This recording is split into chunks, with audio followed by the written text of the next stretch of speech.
All right, so you let me know when you're ready, bud, and I'll go ahead and get the show started. I'm ready to rock and roll. All right, let's do it. All right, well, good evening, good afternoon, and good morning. Wherever you may be, I am Sean Longkert, and you're listening to the Mystic Paranormal Podcast. Tonight, we got a good one, guys. We're going to be talking to Lance, and I'll tell you what, I don't know if it's demons, I don't know if it's ghosts, I don't know what it is, I just know it's paranormal, and it happened in a house that he lived in or is living in. We're going to find all that out. Lance, welcome to the show, bud. Hey, thanks for having me, Sean. I really appreciate it. I appreciate you coming on. I'll tell you what, I actually got to watch your episode when you were on the Dead Files, and I have to say, man, watching that episode, just looking at you, you look like a legit guy. Like you're not somebody making stuff up. You're a legit dude. Well, I'm glad I come across that way. I mean, everything that happened, did happen. It was traumatic. It was terrifying. Any adjective you can think of to describe it that you could put in a horrifying fashion, then yeah, that would describe this experience that we went through. Yes, and you know what? It's not just you. It's your children, your wife. Everybody was so legit. I liked what the guy said on the show, too. He said, either you're the best actor in the world, or we're dealing with something that we've never dealt with before, pretty much. Yeah, it's, I caught a lot of, well, I didn't catch a lot of flack. Steve DeShavi, the co-host of the show, he apparently caught a lot of flack for how rough or tough he was on me, but, I was raised by a chief master sergeant, so dealing with him was just kind of a walk in the park. Right. We were used to dealing with that. We were used to dealing with people not believing us and doubting us and saying, "Oh, you're making this up." No, I mean these things really happened. Right. So without giving away too much, that people know we're going to be talking about something paranormal that took place in your house. Tell us a little bit about you. Tell us a little bit about yourself. Well, we're originally from Texas. We now live in northwest Missouri, close to a little small town called Kearney, Missouri, which is actually the birth and burial place of the outlaw Jesse James. Ah, okay. So a lot of history, a lot of Western history here, a lot of, unsavory characters kind of went through this part of the country. We bought this place in 2008. We were living in Houston at the time. We had an opportunity to move. We thought that moving to a rural environment would be a better place to raise our kids. My wife actually found the place. I just bought it based on pictures that I saw on the internet. Okay. So, and things kind of started happening from right when we moved in. So, all right, take us back there. You move into the house, you find this good place. What was the first night like? Was it normal? Did you feel something different? The first night, I didn't really feel. I didn't feel anything. I didn't notice anything. I didn't feel, other than how quiet it was. We came from Houston, Texas, which is just a massive amount of people. I mean, 24 hours a day, 7 days a week, to this small little town of about 8,000 people where everything shuts down at 10 o'clock. And then we weren't even in the town. We were outside of the town. So the quiet and how dark it was, I guess, is kind of how I would describe the very first night here. Okay, when did things start beginning? What happened? Like, was it you? Was it one of your children? Was it your wife? What took place where people thought, well, something's different about this place? Well, it was our oldest daughter. Okay. And she was the very first one to start experiencing things. She would tell us that she would see things, that she would hear things, that she would hear voices, that things in her room would move around. She would hear knocking and tapping on the windows. So she was really the first one to experience the things. And it was the very back bedroom, which was her room. And naturally, just me being a skeptic, I didn't believe in any of this. When she would come to us obviously we think, okay, wow, our kid is having a breakdown. And we actually just thought, well, maybe it's just adjusting to moving. Right. So that was kind of my first thought. But things just, they didn't go away. And I just, we finally just took her to the doctor, to the psychiatrist, and obviously they're gonna diagnose her with something. Right. So, but the problem is that the medication that she was on, the therapy she was going to, wasn't helping. Things were still escalating. Things are, you kind of start to get to the point where, my goodness, she's having really just a terrible breakdown. So she was the first one to really start experiencing things. Okay. When was the first time where you said, you know what? Let me rewind that a little bit. Did something happen to you to where you thought, you know what, maybe she don't need to be on medication, maybe she don't need therapy, maybe something is going on? What was it, you or your wife, that experienced something that led you to think that way? Well, everybody in the family at some point started to experiencing things, started hearing things and seeing things, and I was still in denial. Okay. And it wasn't until one point where I was in the house by myself, and I was working in the office in the basement. And I remember it was winter, and it was dark, and Jennifer and the girls were all gone. They were shopping somewhere, and I was at home by myself.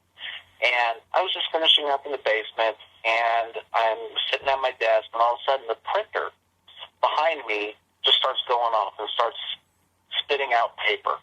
I don't really think anything of it, and I think, okay, well, something's caught in the printer queue. That's all. So I go to turn it off, paper's still going out.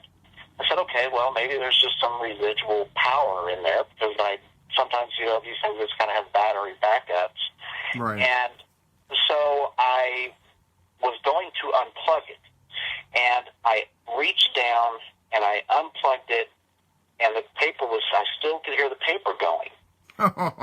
This is crazy.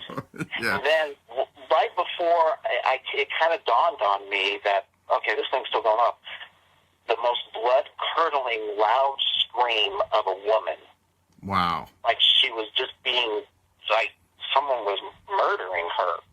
And it was so loud, and it was like it was right behind me, scared the hell out of me, and I froze for a second, and then I took off running. I got out of the basement, I went outside, and I sat outside wearing shorts and a T-shirt, barefooted, for probably about an hour until Jennifer and the girls got home. I was too scared to go back into the house. Wow, dude. And that's when I started thinking, holy shit, this stuff is real. Right. You know what, that reminds me, I grew up in a haunted house as well, and there was this one incident I wanted to speak about real quick where my sister, I was real little at the time, like, I don't know, 8 years old, 9 years old, something like that, and I was going up with my dad to drop my mom off to work, and my sister was allowed to stay home. Well, we had just had a birthday party, and we're twins, so she had all her birthday balloons in her closet, okay? And when she was in the bathroom getting ready for her friend to come over or something, doing what girls do, all these balloons at once just started popping. Pop, pop, pop, pop, pop, pop, pop, all at once in the closet. And needless to say, a lot of things happened before that incident, but she ran out of the house, and when we came home, it reminds me of what you just said. You were sitting there barefoot, outside on the porch or whatever. She was doing the same exact thing. It's just weird like that. What'd you tell your family? What'd you tell them? How'd they react? Well, believe it or not, they were kind of excited that something happened to me. Okay. Because all of a sudden they were like, now you believe this. Right. And I like, well, yeah, I have no way of explaining this. There was no radio on. There was no TV on. Nothing. Nothing was on, and nothing would have cut on. And, of course, we don't have anything in the house. It's just going to scream right like that. And so they were happy that something happened to me, because now I was slowly starting gradually to believe that, okay, there's something going on here. Exactly. I wanted to ask you this too. Before you actually moved into the house, did the sellers or the bank, whoever it was, did they mention anything about anybody dying in the house or anything like that at all? No, not at all. And, what we kind of have found out after the fact was that in Missouri, that does not have to be disclosed. No death of any kind has to be disclosed on the property that you're buying. Interesting. Okay. So take us through what started. Tell us about the escalation of activity in the house. Well, there was a time when kind of things really started to pick up from an activity standpoint, and it was kind of a very long story. And without going into too much detail, is that we actually live on 15 acres, a 15-acre farm. Okay. And there's one section on the southwest corner of our property where we had found something that looked like a grave. And, there's something that looks like a headstone. And, being in a rural town, in a rural area, you hear guns going off all the time. Right. And there was a time I was on the back side of our land, just on the other side of a pond, and I heard gunshots. Don't think anything about it. I heard it all the time, and then all of a sudden I hear this like a whoosh sound, and something hits me on the hip, and I actually was hit by a stray bullet.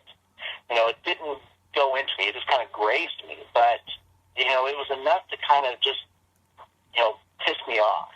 Right. And, yeah. Okay. Call the we call the sheriff's department. They come out, and one of the first deputy that comes out is actually an acquaintance of mine, and we go walking around on the back side of the land.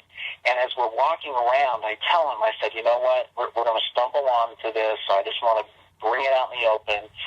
There is something that what we think is a grave on our property. And of course he's going, okay, well, let's see it. So I take it over and show it to him. He's looking at it. He goes, yeah, it looks like a grave. Lance, what is there a grave doing on your property? Right. And I go, come on, look, it's obviously old. And so he walks around, and he doesn't really say anything else about it. And he just kind of dismisses it. And then at that time, a couple of other deputies show up, and they go out and they look at the grave, and they go, "Oh yeah, this is really something. I'm not sure what it is." And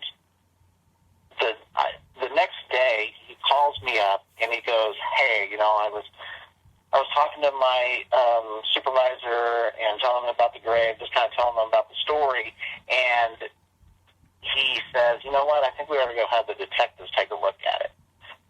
So the next morning, or later that morning, the detectives come out. We go out to the grave. They're looking around at it. They're kind of moving stuff around. They start poking sticks down into it. Oh, God. And, yeah. That's not polite. And they're doing this, and I'm just standing there, and all of a sudden I'm just kind of, a rush of anxiety just goes over to me. It goes over me, and I'm thinking, this is just not right. They shouldn't be doing this. Right, exactly. They finally stop. They realize, they go, okay, well, obviously this is something historic. We don't want to mess with it. We don't do anything with it. And I kind of look at that as that kind of opened up a little bit of a floodgate, kind of opened up a little bit more of a crack where things started happening. The activities kind of started to escalate at that point. And things kind of started moving on their own. And it got to the point where, we couldn't explain things. All of a sudden we started feeling sick. No one was sleeping. And you could just sense the heaviness in the house after that happened. Yes.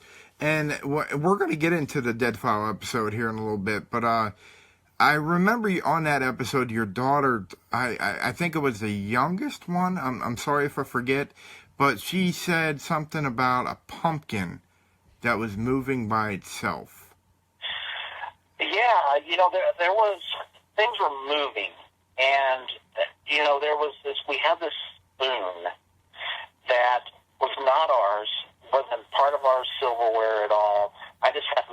in the yard, and I brought it in, and there was this spoon would always disappear, and then a couple of days later it would come back, and it would just come back flying through the air.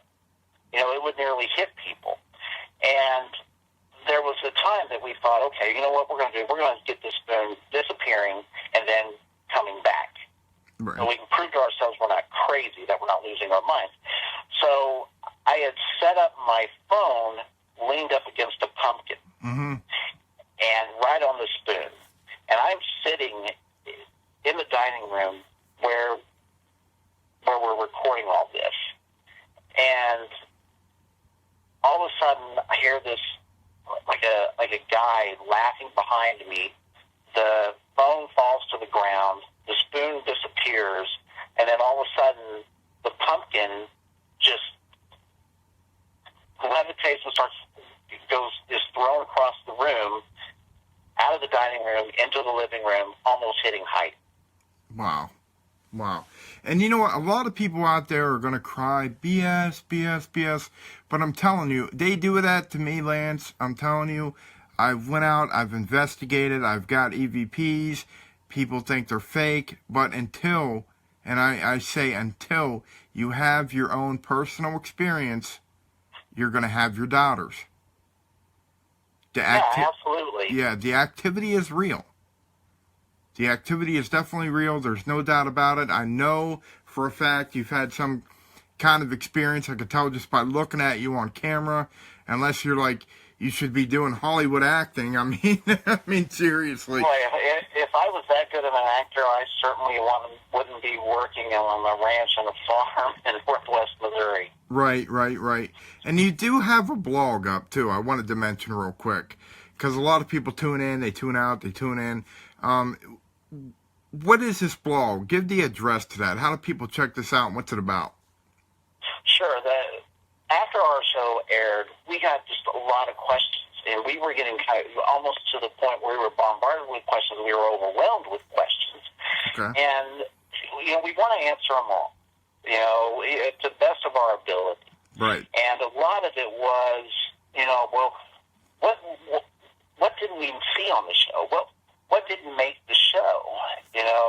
Kind of fill in the gaps. And the blog was an easy way to tell our story from the very beginning to where we are now. Okay. And because, we had activity starting in 2008. They filmed our episode in May of 2016. So that's 8 years of activity. That's 8 years of things happening. And, a lot of people think that, okay, when you have a haunting or you get experiences, it all just rushes in and it happens at once, and that's not the case. No, exactly. For us, it builds up. So we felt that the blog was the best way to tell our story because you can only fit so much into a 46-minute episode. Yes. And the show did a really good job of kind of giving a summary of what we did. But the blog starts from when we moved into the house, and has progressed to where we are. It's going to progress to the point to where we are today. We're almost to that point. The blog address is ourghoststory.blogspot.com. Okay. And, and what we are trying to do is, we want to share our story. And because, it took a lot for us to put ourselves out there on national television, yes, to tell our story. And we know that there's people suffering out there. We know that they're dealing with things that they can't explain. And they don't have the courage to come forward to get the help that they need. Right. So we're hoping that us sharing our story and answering the questions and saying this is what we did, this is what we experienced, and maybe kind of pointing them in the direction that they can go.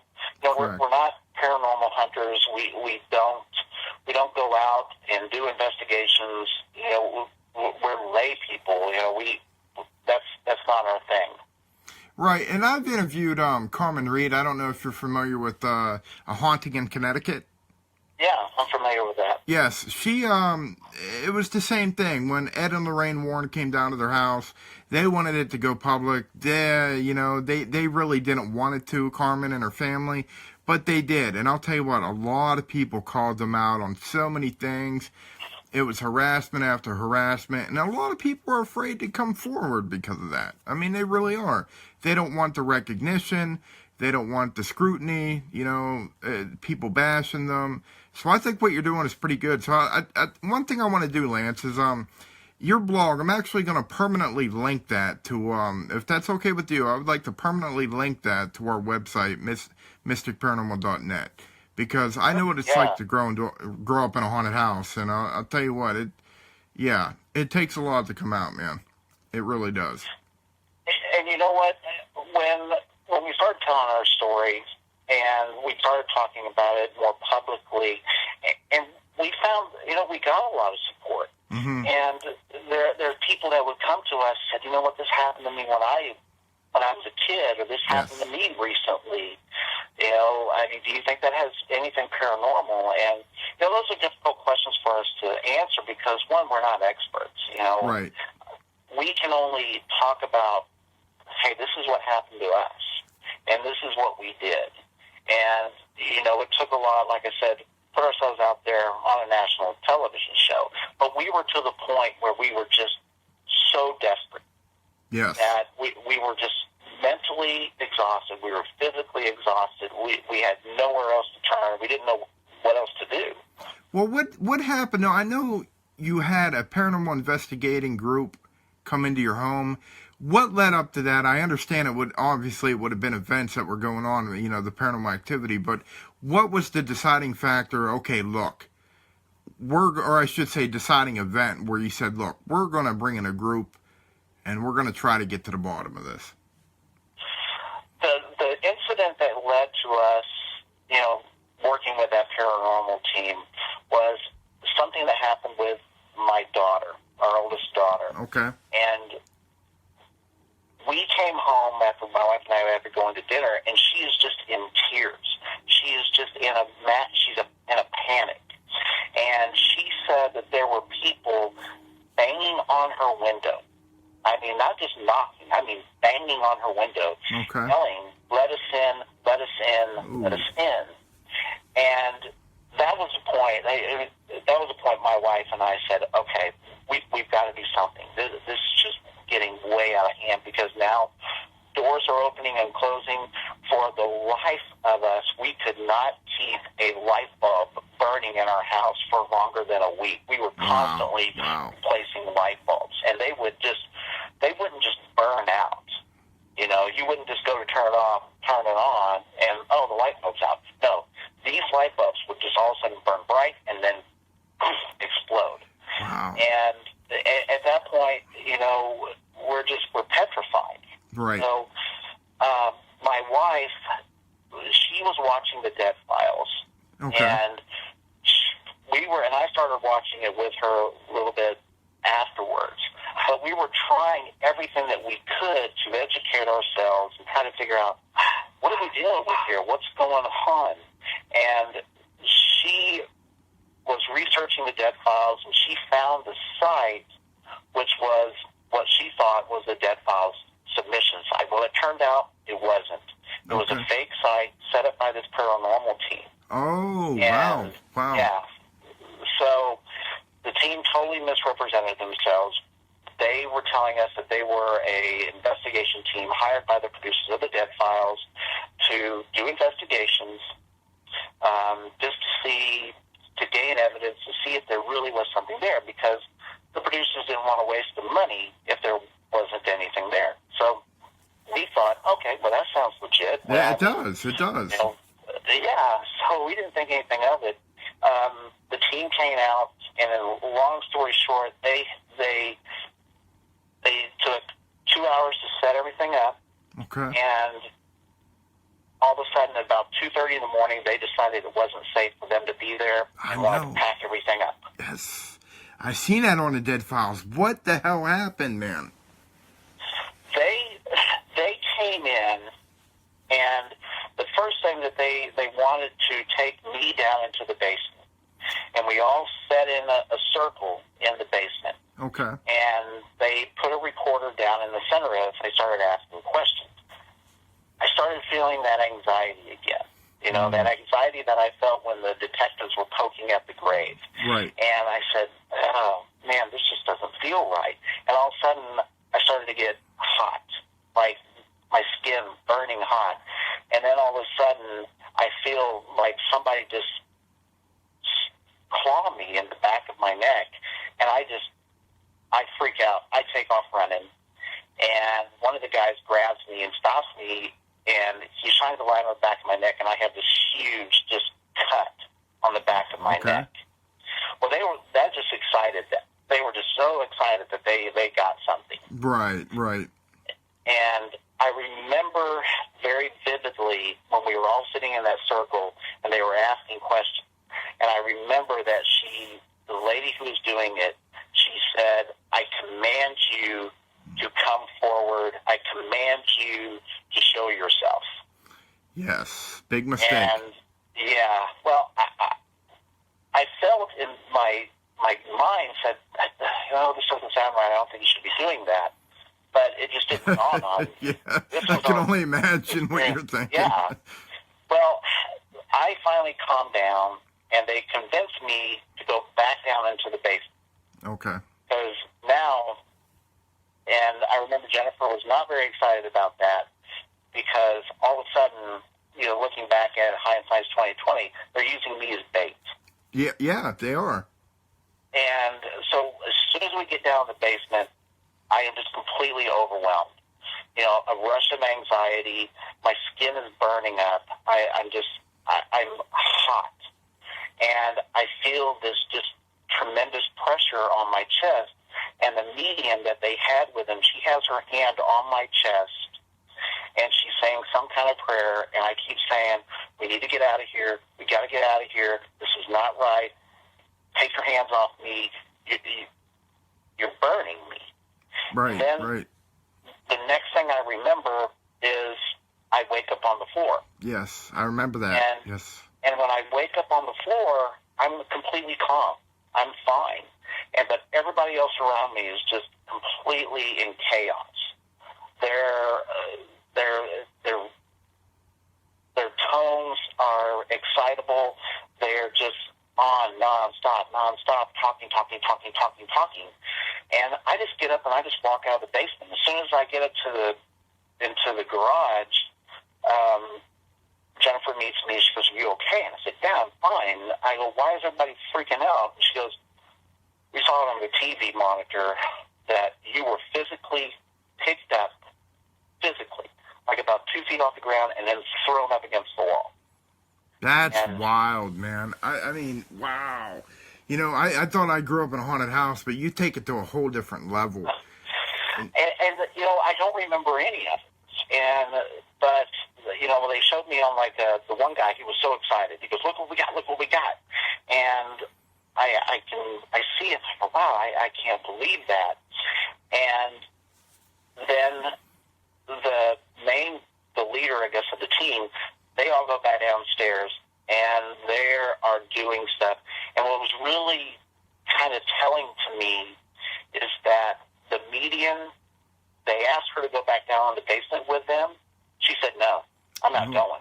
Okay, I don't blame her. And I remember the guy, he radios up to their little base camp, and he said, "You know what, pack it up. It's not safe for us. We need to get out of here."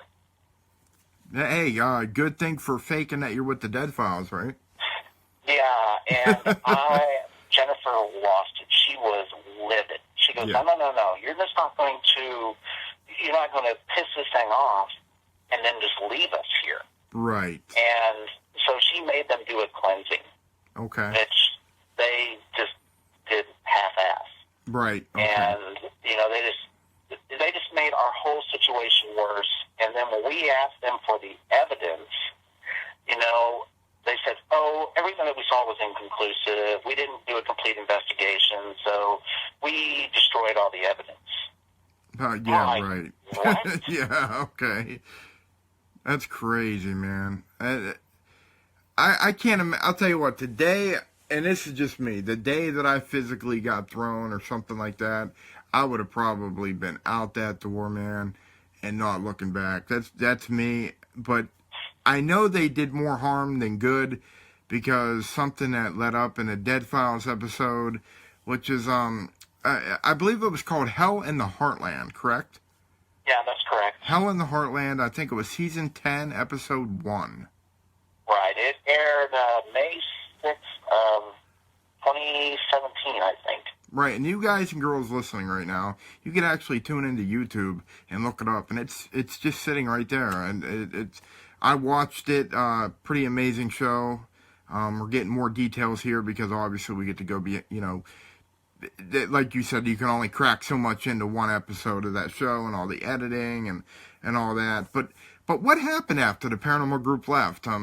Did the activity escalate? Did it die down a little bit? I mean, what happened? It died down for about 3 days. 3 days, okay. Everything you can possibly imagine. The woman screaming. Now, she would just constantly scream. Nearly on a daily basis, we could hear her screaming. Did she say anything, or was it just a scream? No, she wouldn't say anything. She would just scream. Sometimes she would scream once, or sometimes she would just scream like 3 times in a row. Did it sound like she was in agony or like rage? What kind of scream was it? It sounded like crazy. Like she was just like somebody who was just hysterical. Okay. So, There things that the spoon that I mentioned earlier would just leave, come back. We would start having knives that would end up in our ceiling. that's crazy. Footsteps. We could hear a man walking through the house, like wearing boots, walking very slowly, through the house. Okay.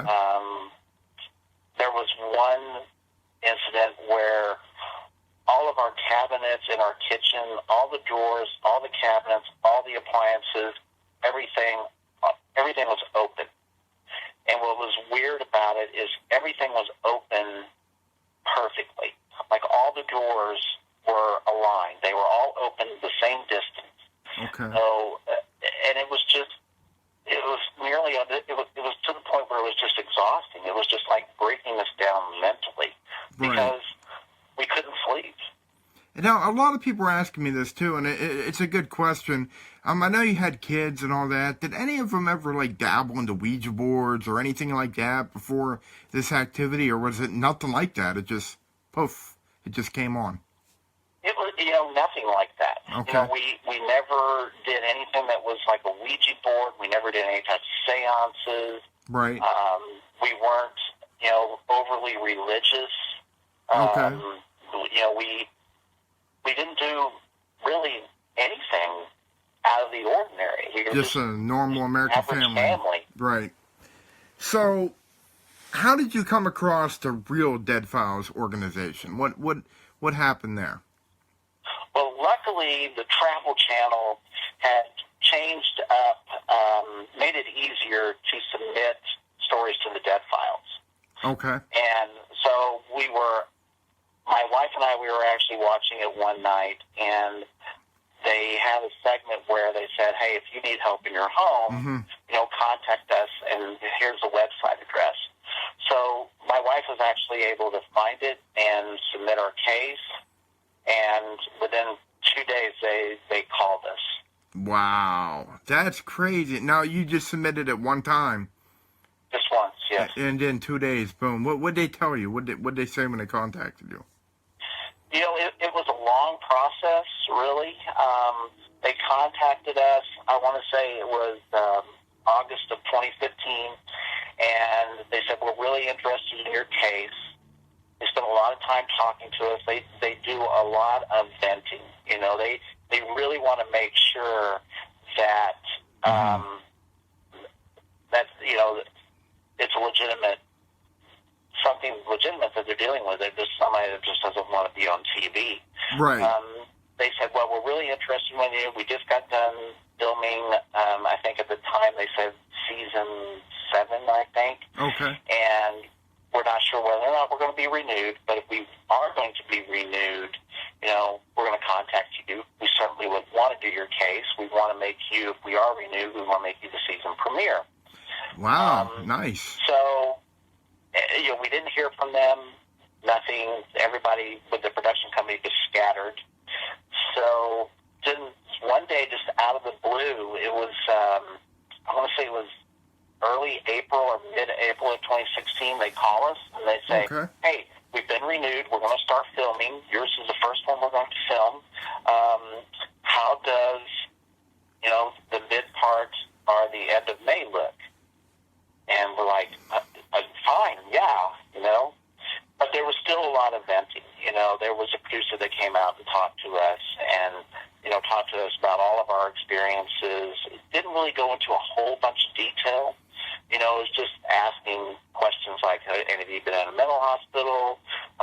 Is there any reason why would someone want to be playing jokes on you, terrorizing you, things along those lines? Mm-hmm. They have a strong filter. Yes, they do. So, okay, walk us through this whole process. May comes along. They scheduled a date for you. What happened?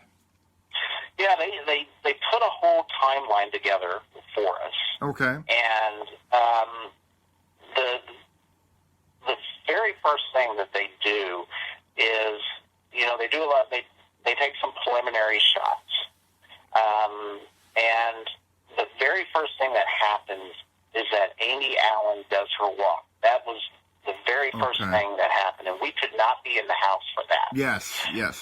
So we had, so imagine us getting out of our house.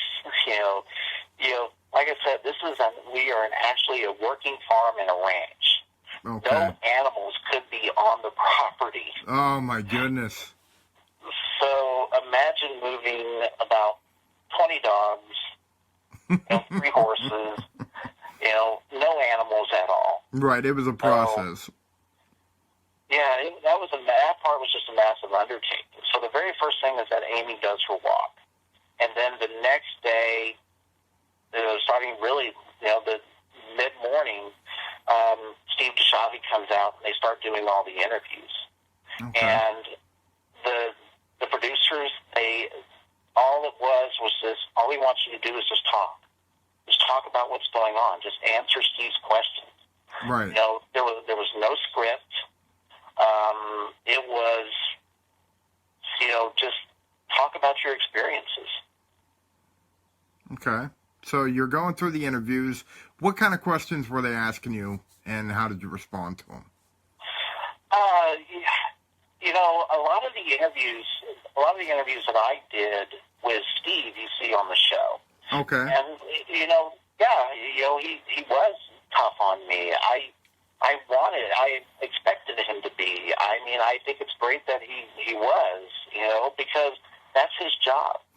Dude, he was hardcore, man. He's legitimate. Yeah, he was a hardcore guy. Like, I could see him. He'll look right into your eyes like a no BS kind of guy, and he was just like, hey, look, if you pull something on me, I'm going to be pretty pissed off, is basically what he said. But he said, you're like I said, you're coming off as the best actor in the world, or this is something like we've never seen on a Dead Files.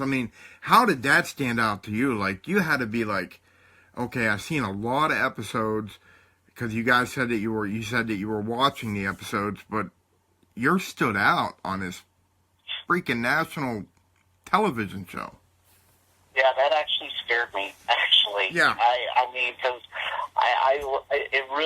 it did. It really hit home, and it really scared me, because it made me think, like, oh my gosh, what are we really dealing with here? Right. And I think that startled me, and that actually upset me more than anything, because, I'm the husband, I'm the father. I got to protect my family. I got to protect my wife, my kids. I was to the point where I just felt I couldn't do it anymore. What was that like, Lance? Not being able to protect your family, your little girls. God, your wife. That's got to be like, I don't even know how to describe it. It's heartbreaking. It is. You are, no matter. You can't identify something that you can't see. Exactly. And it's just like you don't know what to do, because you're dealing with something that always has the upper hand, that always knows what's going on, and you never know where the next blindside punch is going to come from. Mm-hmm. And that's a very gut-wrenching thing. We were to the point where we were all sleeping in the living room. Right. I mean, we were that petrified, and we did not want to be apart. Right. No one was left in the house by themselves. No. God, that reminds me so much of where I used to live, man. Sleeping in a room all by yourself, or not all by yourself, but with your entire family. That we did the exact same thing. Nobody wanted to be left alone at night. That's just how it was. And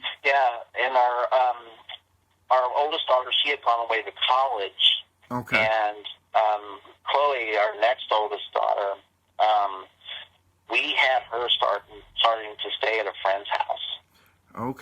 Okay. What did your friends and family say about this? I mean, how did they come across to you? Was it like, you guys are BSing, or was it like, whoa, you're going through something here, obviously, we'll help you out as best as we can? Well, at first, we didn't talk about it at all. We didn't say anything. We didn't want to say anything. We didn't want to answer questions about it. We didn't want to bring, especially after the one paranormal team, we didn't want to bring anybody else in. So, it took a lot for us to really open up to people and say, hey, this is what's happening. This is what we're dealing with. This is why our kids are missing so much school. Right. Now, we do got a question. Somebody saying, what was it like sleeping in your room with the shadow figure watching over you? I don't think we spoke about a shadow figure, really. I mean, do you know any relevance to that, bud? I think what they're talking about is there was a sketch on the show where there was a tall hat, a tall guy wearing like a cowboy hat, and a Western duster. And, apparently he was in one of the corners of the room watching us. And, there were times that we would wake up, one of us would wake up, and we would wake the other one up and say, did you see that? And I'm like, no, I didn't see it. And, did you hear that? We could hear the boots walking around our bed. God. And that was kind of the thing, like, okay, you know what? We're all sleeping together. We're all sleeping in the living room. Right. Now, what about your daughter, too?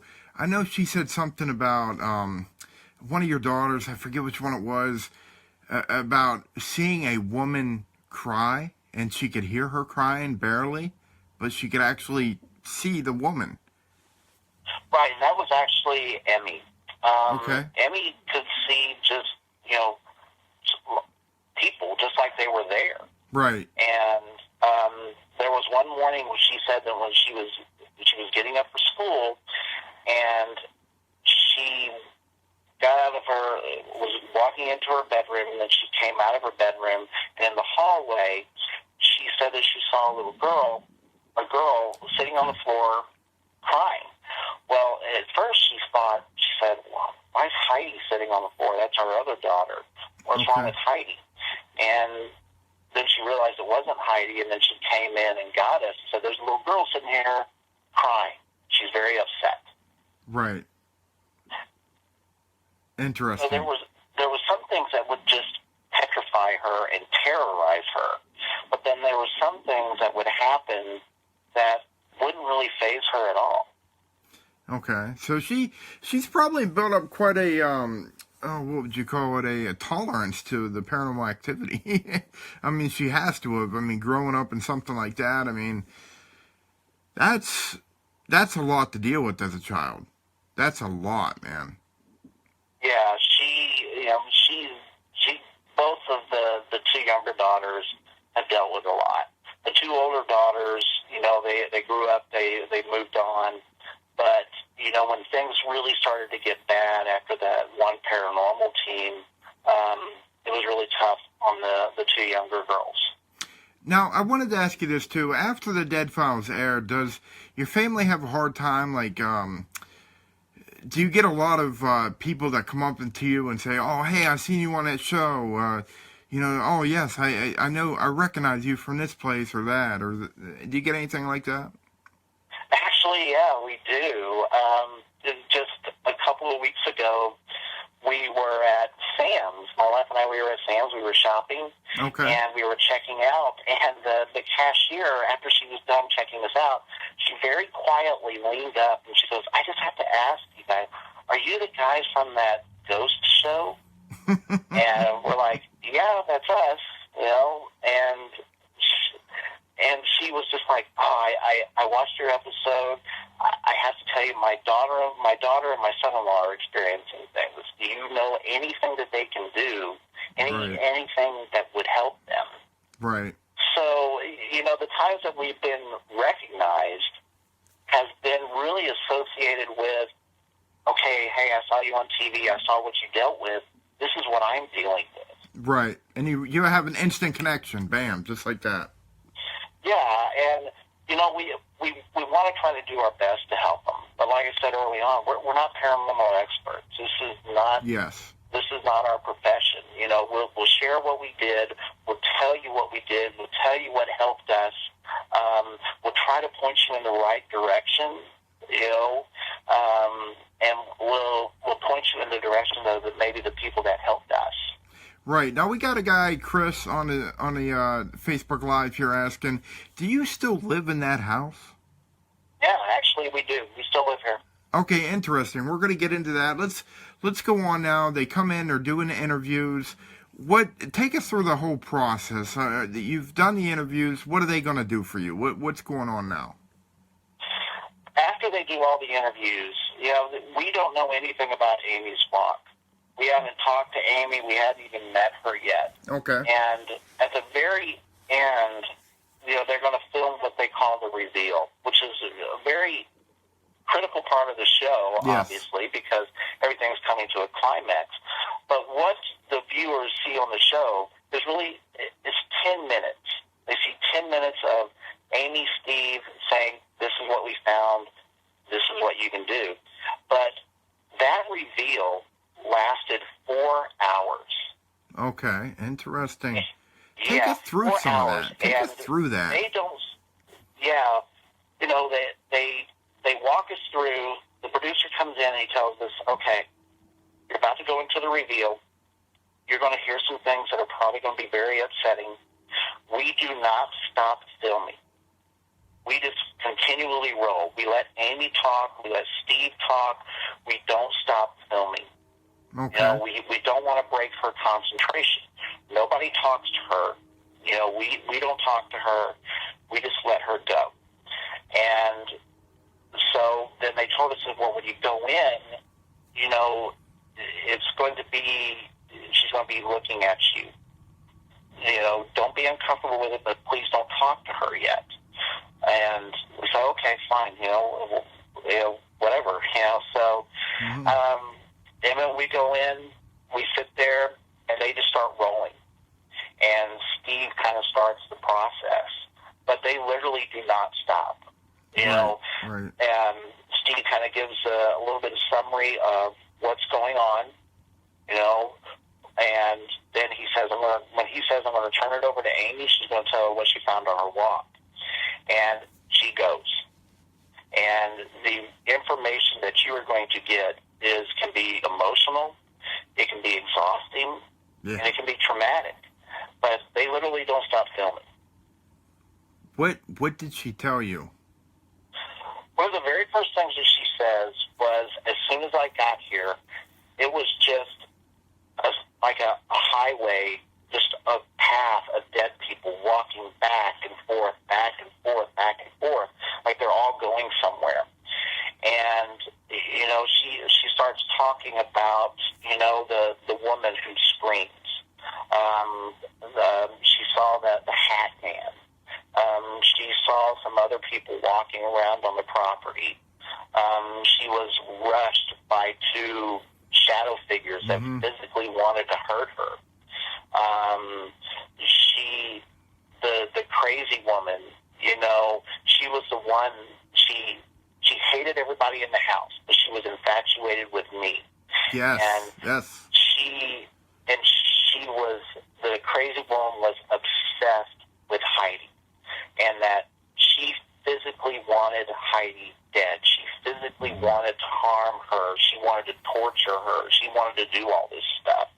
And, you know, and then they show us the sketches, or then Steve talks about all the stuff that he found out about the, you know, the land and the property and everything that has happened on the land. And it's how did you react to exhausting. that? Yeah, how did you react to what happened on the land? I was surprised, and I wasn't surprised, just because I know the history around here. We actually live on the Missouri side, but we live on the Kansas-Missouri border.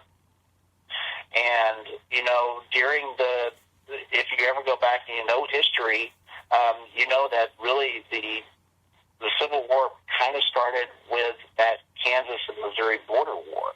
Right. Missouri being a slave state, Kansas being, they didn't want to enter the Union as a slave state.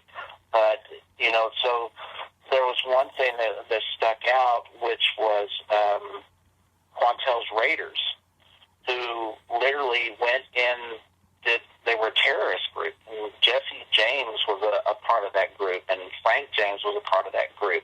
And they literally went into Kansas and just murdered people. Yes. And so, you know, we found out that, you know, as part of Bill Anderson, went by the, you know, nickname Bloody Bill Anderson, you know, three people that were in Bill Anderson's division of the Quantel Raiders had ties to our property. So, you know, all of a sudden we got this maniac who has probably been on our property at one point or another, you know, in history. Right. So that part can be just overwhelming. Right. And I'll tell you what, Lance, it's already 11:22, and we got to 11:30 here. So how did all this conclude? What happened? Did the activity stop? Is it still going on? What happened? Well, you know, Amy, she gives you what they call a recipe, and what her recommendations are that you do, and it's a very brief part of the show. But we literally had to do so many things. Okay. She wrote down a laundry list of things that we had to do, and it was a process. It was a process really to find the people that she recommended, because, you know, we would find some people and they say, oh yeah, I'll come out, I'll do this, you know, tell me what's going on. And I said, well, Amy Allen came out here, and they would go, oh, Amy Allen did. Well, you know what, I don't think I can help you. I mean, I have children, I can't put them at risk. So it took a while for us to find somebody, and we even had to get back in touch with Amy and say, we can't find these people. Right, right. So can you help us out? And Amy was able to find somebody, and that person was able to help us. So it was a long process, and one of the things that we found out from Amy is that everybody in the household has some kind of ability. You know, some kind of sensitivity to something. I remember that. We all have a unique, a different set of sensitivity. So no matter what, we are always going to have activity. Yes. Just because of who we are. And so we've had to learn how to protect ourselves. We have to learn how to protect our environment.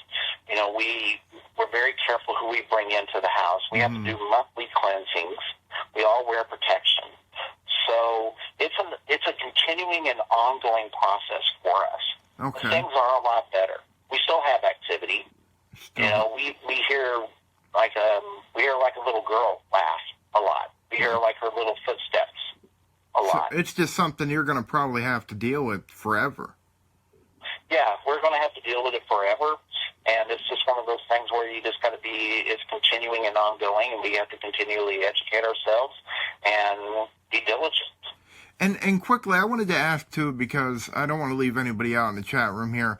What did Amy say about the screaming woman that did not make the show? What did she say about her, if anything? She wanted to kill every female member in the house. Oh, God. Oh, man. Wanted them all gone. She wanted them dead. she wanted to drive me to the point of suicide so that you could be with her. Could be with her. Yes. Wow, man. I guess it's flattering and it's also scary at the same time. I don't know how to say it. That's crazy. What about the grave, though? Did anybody talk about that grave that was out there? A lot of the information that they could find about the grave was inconclusive. Okay. So they feel it didn't tie into the show enough because they could not find anything that they could tie it into the show with. Okay. Now, on your blog page or whatever, your blog, give the address to that again so people know again. Sure. It's www.ourghoststory.blogspot.com. So are you updating that like weekly, daily, or as events unfold? How does that work there? What can people expect to visit that website? Well, we're getting a lot better. There's a lot of posts on there right now, going back all the way to the beginning. I think there's like 35 entries on there. Okay. So we're trying to be a little bit more diligent in doing it, but we're still a working farm and a working ranch, so right. Sometimes it's like, okay, I know I need to do a blog entry. I need to do something. But we get a lot of questions. And some of the questions, if they require more than just a 2-sentence answer, we'll answer those questions with a blog post. Interesting. Lance, we're about at the end of the show. So is there anything that you would like to say to anybody out there listening that may be going through the same thing that you're going through or went through, or you're still going through it? So the one thing that I want to say is that if you're experiencing things, don't be afraid to get help. No one should suffer in silence. There are people that are going to believe you. There are people that are going to help you. And so don't be afraid of being judged or being ridiculed. Yes. Get the help you need. Because if you just let this go, it's just going to get worse. Right. Lance, I got some advice for you, buddy. I would say write a book. I really would. I'm being serious. I think you should. I think it'll sell, and I think people will find it interesting, and it'll also bring them help, because it'll give them, incentive to seek help, I believe, once they read your story. Well, I'm hoping maybe, they get all the blog and we get everything together, and if a book will continue to help people, hey, I'm all for it. I believe it would, Lance. I really do. And hey, I want to thank you for coming on the show, man. It's pretty much time to end, so we're going to cut it down. But I thank you so much for coming on. The story has been very fascinating. Again, that is Hell in the Heartland, Season 10, Episode 1. You can find it on YouTube. And you've given your blog, and I'm going to put that on www.mysticparanormal.net. I'm actually going to put a front page. I like it so much. And Lance, once again, buddy, I really thank you for coming on tonight, bud. Sean, thank you very much for having me. I really appreciate it. You're welcome. All right, take care, buddy. All right, you too. Bye. Yep. All right, guys.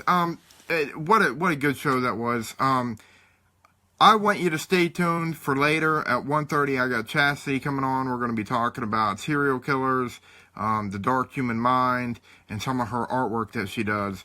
Very fascinating stuff. The girl don't have a filter. It should be a very entertaining show. I'm sure a lot of you guys and girls will have a lot of laughs.